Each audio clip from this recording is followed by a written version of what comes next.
The potential divider circuit. A potential divider consists of two resistors that have been connected in series as shown. These two resistors, R1 and R2, have potential drops V1 and V2 respectively, whereas Vs is the supply voltage to the two resistors that are in series. For an unloaded potential divider, the current through each resistor is the same. So I will be equal to the total voltage, which is the V supply, divided by the total resistance, which is going to be equal to R1 plus R2. So I, current flowing through the circuit, is equal to Vs over R1 plus R2. Right, to get the current through R1 is equal to V1 over R1. The current in R2 is equal to V2 over R2. You find that it's the same current flowing through there by Kirchhoff's first law. It's the same current that is flowing in the network. The voltage is proportional to the resistance. That is, if you have got more resistance there, you have more potential drop there. If you have less resistance there, you've got less PD across it. So the PD across the pair of resistors is divided in the same ratio as the resistors themselves.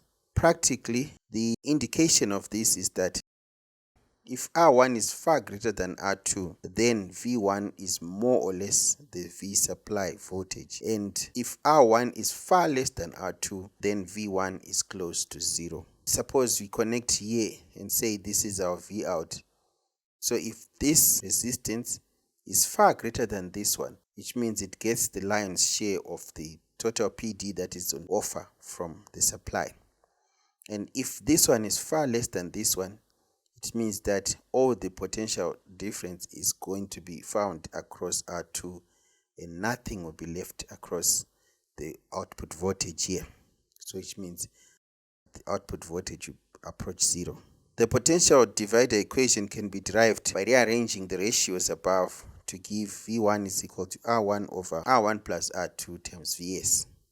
If you can remember what I said earlier on, I said the total resistance is R1 plus R2. The total current is going to be Vs over R1 plus R2.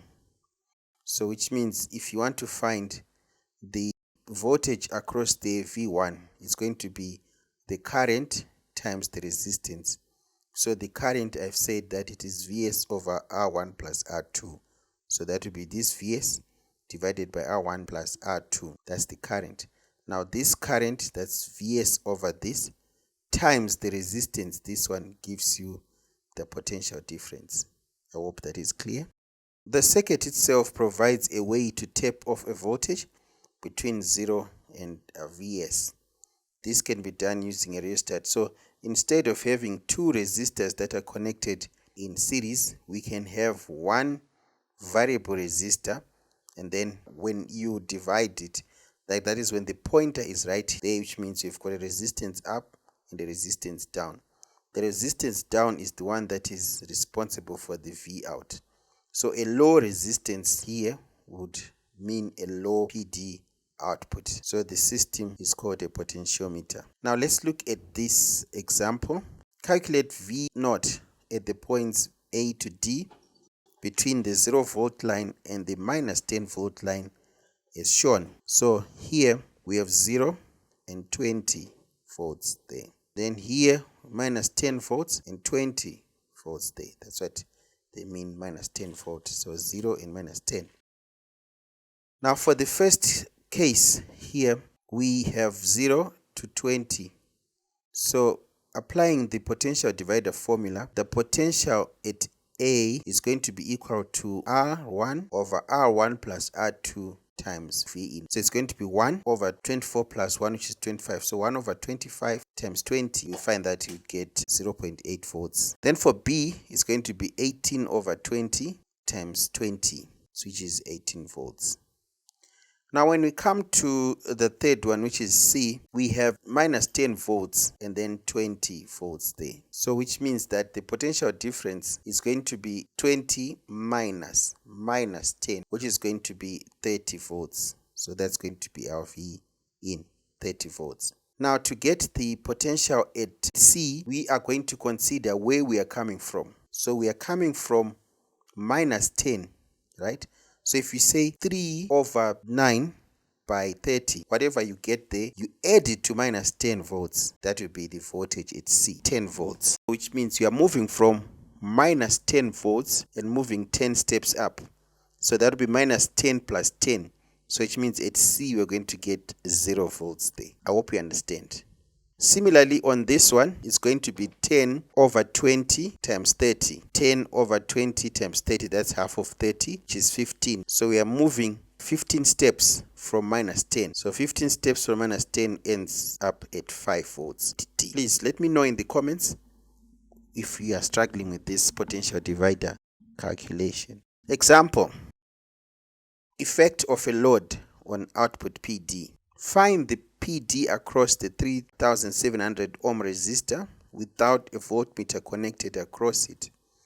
So without a voltmeter connected across it, we have the potential divider formula R1 over R1 plus R2 times 12. So R1 is 3700. So it's going to be 3700 plus 6300. So that gives you 10,000.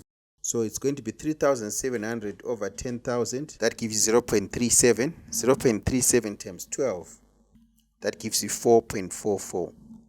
So that will be 4.44 volts. That's the reading without the voltmeter that you can see over here. Right, and then B says, find the reading of the voltmeter of a voltmeter of resistance 9500 ohms when connected across the 3700 ohm is shown. So what you do here, you are now having a network of resistors in parallel. So this is the 3700 and the 9500 are connected in parallel. So you say product over the sum. So it will be 3700 times 9500 divided by 3700 plus 9500. If you do that, you get 2662.878787 ohms. So that will be the effective resistance at that particular point. Now to get the voltage that is being read there, you're now going to say that value over the total times 12. So the 2662.87, let's just say 0.9, over the sum of the 2662.9 plus 6300 times 12. That's 0.297 times 12. That's 3.56, which is 3.6 volts to 2 SF. In summary, what I did there was to work out these resistors in parallel, and then the effective resistance there would be in series with the 6300. Then you apply the potential divider formula. That will be that value divided by the total times 12. Right, moving on. Using thermistors and Ldrs in potential divider circuits. Now a thermistor is its value of resistance changing with the changing temperature. It has a very high resistance in the cold and a very low resistance in the hot. So it can be used as a sensor. An Ldr is a light dependent resistor.